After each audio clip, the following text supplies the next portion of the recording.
Williams radio നിർത്തി. നെഞ്ചിൽ ഒരു കുന്തം തറച്ചതുപോലെ തോന്നി വില്യംസിന്. അയാൾ ചിന്തകളിൽ ആണ്ടുപോയി. അത്താഴവേളയിൽ വില്യംസ് പറഞ്ഞു, നാളെ നമ്മള് അമ്മച്ചിയെ കൊണ്ടുവരാൻ പോകുന്നു.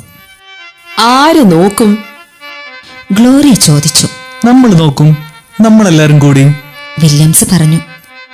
Hi daddy, that is great.